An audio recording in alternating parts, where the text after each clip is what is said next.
Halo, assalamualaikum warahmatullahi wabarakatuh. Di sini saya akan mempresentasikan mengenai rangkuman saya tentang teori Stuart Hall.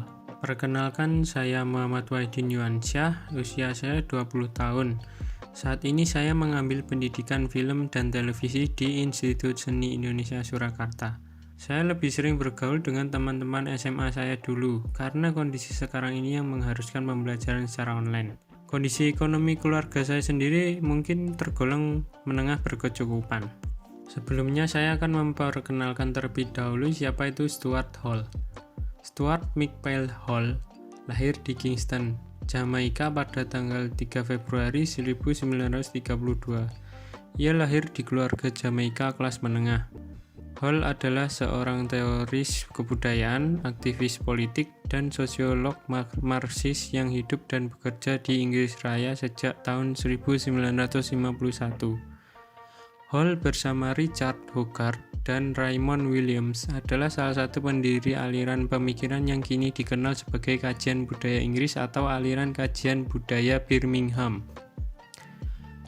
Hall menjadi salah satu pemrakarsa teori resepsi dan mengembangkan model mengenai encoding dan decoding. Pendekatan analisis tekstual ini berfokus pada lingkup negosiasi dan oposisi para audiens. Maksudnya, audiens tidak menerima begitu saja kendali teks sosial. Hall menyampaikan pemikirannya mengenai encoding dan decoding dalam berbagai publikasi dan dalam beberapa acara diskusi. Teori encoding dan decoding Stuart Hall memandang bahwa setiap pesan atau makna yang disampaikan merupakan rangkaian peristiwa sosial mentah di mana terdapat ideologi di dalamnya. Menurut Hall, proses ini melalui 3 momen yang berbeda, yaitu encoding, decoding, serta interpretasi dan pemahaman inti dari analisis reaksi audiens. Menurut Hall, encoding dapat diartikan sebagai proses analisis konteks sosial politik atau terjadi saat konten diproduksi. Sementara itu, decoding adalah proses konsumsi dari suatu konten media. Hall menilai bahwa terkadang individu memiliki paradoks tersendiri dalam menangkap pesan.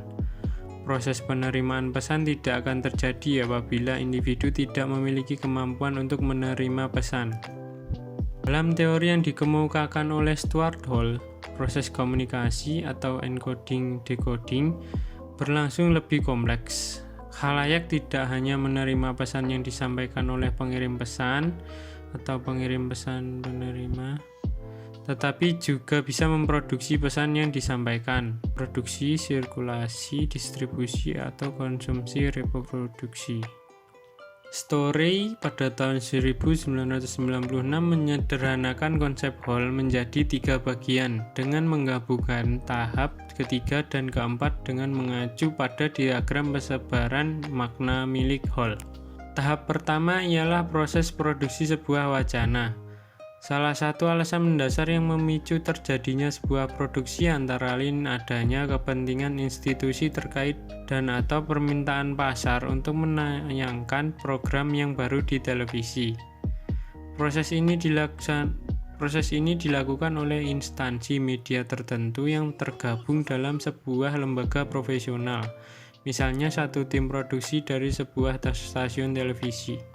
Pada tahap ini, pengirim pesan merencanakan dan memilih ide, nilai, serta fenomena sosial apa yang akan ditampilkan ke dalam tayangan. Maka, dari proses inilah siklus distribusi makna dimulai. Hasil akhir dari proses ini berupa pembentukan kode dari fenomena sosial menjadi sebuah pesan atau yang disebut dengan meaning structure 1 atau struktur makna 1. Dengan demikian, dapat dikatakan bahwa struktur makna pada tahap ini didominasi dan dimaknai dari sudut pandang produsen sebagai pencipta dan pengirim pesan. Tahap selanjutnya ialah distribusi atau penyampaian pesan yang sudah dikemas dalam bentuk sebuah tayangan atau program. Dengan kata lain, program tersebut merupakan realisasi dari rancangan ide yang telah diproses sebelumnya. Melalui medium inilah penonton memiliki akses untuk memaknai pesan yang dikirimkan. Maka, penonton tidak secara langsung menerima struktur makna satu dari produsen, melainkan dari tayangan yang ditonton di televisi. Selain itu, pada tahap ini eksistensi pengiriman pesan tidak lagi terlihat karena bahasa dan visualisasi dalam tayangan menjadi elemen yang sangat mendominasi.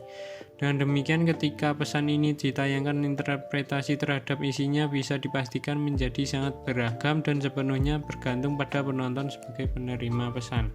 Tahapan yang terakhir ialah saat di mana penonton berusaha memaknai isi tayangan dengan membongkar kode-kode dari tayangan yang disaksikan. Sama halnya dengan proses produksi, proses pembongkaran kode ini juga meliputi beberapa proses dan dipengaruhi oleh latar belakang penonton. Sebagai contoh, interpretasi yang berbeda antara beberapa orang penonton terhadap film yang sama dapat disebabkan karena adanya perbedaan pengalaman tentang suatu peristiwa. Pesan yang berhasil ditangkap dari sudut pandang penonton ini disebut oleh Hall sebagai meaning struktur 2 atau struktur makna 2. Praktek nyata atau aplikasi pesan yang berhasil ditangkap oleh penonton merupakan bentuk reproduksi dari sebuah produksi. Dengan kata lain, proses produksi yang bermula dari visualisasi nilai kehidupan sosial kembali diproduksi dalam kehidupan sosial pula. Berbeda dengan konsep linear yang satu arah, sirkulasi makna milik Hall disebut juga sebagai rantai komunikasi karena proses produksi dan distribusi pesan terus berputar secara sirkular.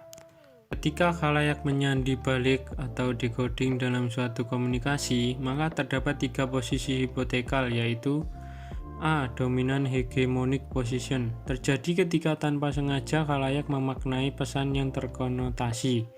Posisi ini disebut ideal dalam sebuah komunikasi transparan, di mana setiap individu bertindak terhadap sebuah kode sesuai apa yang dirasakan mendominasi untuk memiliki kekuatan lebih pada kode lainnya. B. Negotiated position ialah ketika khalayak sudah mampu menerima ideologi yang dominan dan mereka akan bergerak untuk menindaklanjutinya dengan beberapa pengecualian. Dan C. Proportional position digambarkan ketika khalayak menerima dan telah mengerti baik secara literal maupun konotasi-konotasi yang diberikan, namun khalayak menyandinya dengan sangat bertolak belakang. Sekian presentasi yang dapat saya sampaikan. Jika ada kurang atau lebihnya mohon dimaafkan. Terima kasih. Wassalamualaikum warahmatullahi wabarakatuh.